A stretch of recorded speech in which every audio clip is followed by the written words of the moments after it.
लाल की, श्रीमद् भागवत पुराण की।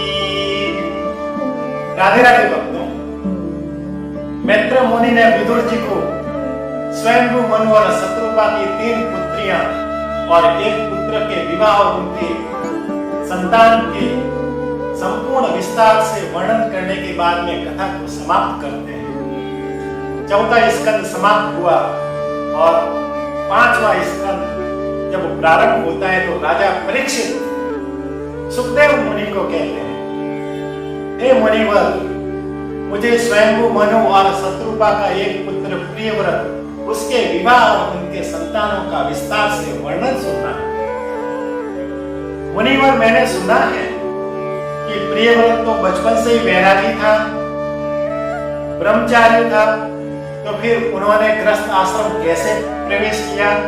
कृपया करके सविस्तार मुझे वर्णन कीजिए। तब सुखदेव मुनि कहते हैं, एक दिन राजा मनु अपने पुत्र प्रियव्रत के पास में आया और कहने लगा, पुत्र, अब तुम विवाह कर लो, संतान उत्पत्ति कर लो और इस संसार को आगे बढ़ाओ।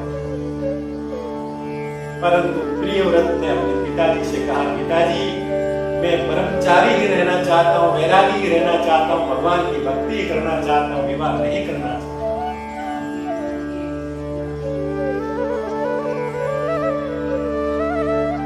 हे पिताजी, यदि मैंने विवाह कर लिया तो मेरी पत्नी आ जाएगी, मेरी पत्नी के 2 पैर और मेरे 2 पैर, हमारे 4 पैर हो जाएंगे। पिताजी, 4 पैर तो पशु के होते हैं, जिस प्रकार से पशु पूरे दिन काम करता रहता है, उसी प्रकार मुझे भी संपूर्ण दिन काम करना पड़ता रहेगा।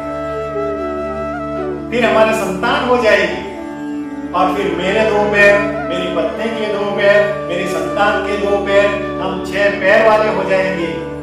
पिताजी, 6 पैर तो मधुमक्खी के होते हैं।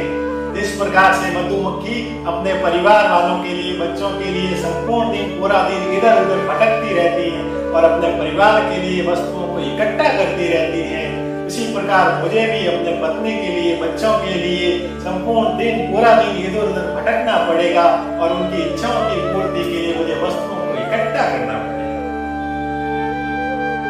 पिताजी, फिर एक और संतान हो जाएगी तो हम 8 पैर वाले हो जाएंगे और 8 पैर तो मकड़ी के होते हैं। जिस प्रकार से मकड़ी अपना जाल बनाकर स्वयं उसके अंदर उलझ कर मर जाती है, मैं भी इस माया जाल के अंदर उलझ कर मर जाऊंगा। बोलिए बांके बिहारी लाल की। पिताजी, मैं संसार के माया जाल में पड़ना नहीं चाहता हूँ, इस परिवार के, इस पत्नी के मोह के अंदर पड़ना नहीं चाहता हूँ, इस पुत्रों की आसक्ति में पड़ना नहीं चाहता हूँ, इस संसार के माया जाल में पड़कर मैं उलझ कर मरना नहीं चाहता। मैं पूरा जीवन भगवान की भक्ति करना चाहता हूँ, इसलिए विवाह नहीं करूंगा। अपने पिताजी मनु के द्वारा बहुत समझाने के बाद भी जब प्रियव्रत नहीं माना, तब राजा मनु अपने पिता ब्रह्मा जी के पास में गए, उनसे विनती करने लगे कि हे ब्रह्मदेव, आप ही प्रियव्रत को समझाओ कि विवाह कर लो, संतान उत्पत्ति करके संसार को आगे बढ़ाओ। ब्रह्मा जी, आपने मुझे और मेरी पत्नी शत्रुपा को इसीलिए तो प्रकट किया था कि संतान की उत्पत्ति करके संसार को आगे बढ़ाना। ब्रह्मा जी ने अपने पुत्र राजा मनु की इस विनती को स्वीकार करके प्रियव्रत के पास में गए और उनको उपदेश दिया। प्रियव्रत को कहा, तुम एक राजा हो और राजा का धर्म होता है राज्य के ऊपर राज करना, विवाह करके संतान उत्पत्ति करना और पीढ़ी दर पीढ़ी उस राज्य सियासत पर बैठकर राज करना, यही राजा का धर्म होता है। और प्रजा की रक्षा करना, प्रजा की सेवा करना, प्रजा की पालन पोषण करना ही भगवान की भक्ति करने के समान है। इसलिए तुम एक राजा बनकर राजा का धर्म निभाओ और प्रजा की सेवा करके एक भक्त का धर्म निभाओ। बोलिए भागवत पुराण की। ब्रह्मा जी के ऐसे उपदेश सुनकर प्रियव्रत का मन शांत हुआ और विवाह के लिए राजी हो गया और उस प्रकार प्रजापति विश्वकर्मा की पुत्री महेश्वती से प्रियव्रत का विवाह हुआ। प्रियव्रत और बृहस्पति के से 10 पुत्र और एक कन्या उत्पन्न हुई। कन्या का विवाह असुरों के गुरु शुक्राचार्य से करवाया गया और 10 पुत्रों में से 3 पुत्रों ने ब्रह्मचारी बनकर, वैरागी बनकर हमेशा हमेशा के लिए भगवान की तपस्या करने के लिए वन में चले गए। शेष 7 पुत्रों को संपूर्ण संसार के 7 द्वीपों का राजा बनाया गया। उसमें ज्येष्ठ पुत्र अग्नेंद्र को जम्मू द्वीप का राजा बनाया गया और अग्नेंद्र का विवाह पूर्वचंदी नामक अप्सरा के साथ में हुआ। इन दोनों से 9 पुत्र की उत्पत्ति हुई। अग्नेंद्र ने अपने इस जम्मू द्वीप को 9 खंडों के अंदर विभाजित किया और उस 9 खंडों के अंदर सबसे प्रथम पुत्र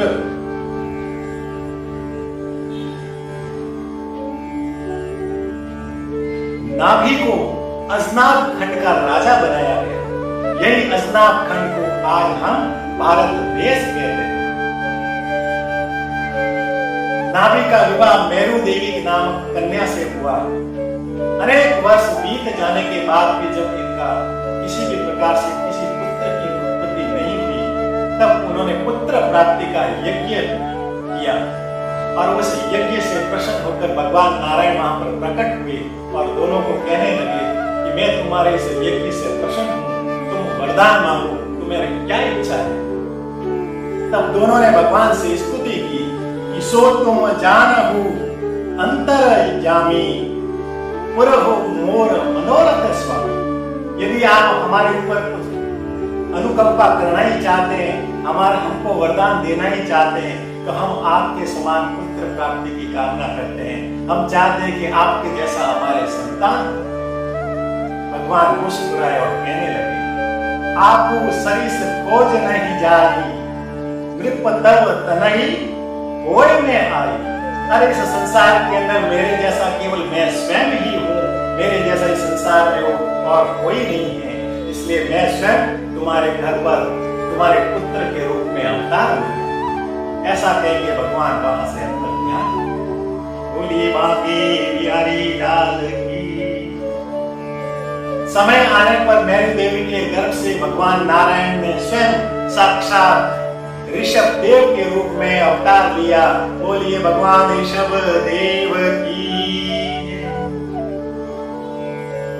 ऋषभ देव का विवाह इंद्र की पुत्री जयंती के साथ में हुआ और उनके 100 पुत्र हुए। उन 100 पुत्रों के अंदर सबसे ज्येष्ठ जो सबसे बड़ा पुत्र था उसका नाम भरत था और उस भरत को जम्मू द्वीप के इस अजनाब खंड का राजा बनाया गया। इसी को हम आज भारत देश कहते हैं। उसके पश्चात ऋषभ देव ने जैन धर्म की स्थापना की और वह जैन धर्म के प्रथम तीर्थंकर कहलाए। उसके बाद संपूर्ण जीवन भगवान का नाम, भगवान के नाम का प्रचार करने के लिए संपूर्ण संसार के अंदर वो यात्रा करते रहे और उन्होंने एक ही संदेश दिया, यदि मानव का कल्याण करना है तो केवल एक ही मार्ग, वह है भगवान का नाम लेना। भगवान का नाम लेने से तुम्हारा कल्याण हो जाएगा। इस प्रकार से भगवान का नाम का प्रचार करते करते उन्होंने अपने देह को दिया। बोलिए भागवत पुराण की, बांके बिहारी लाल की।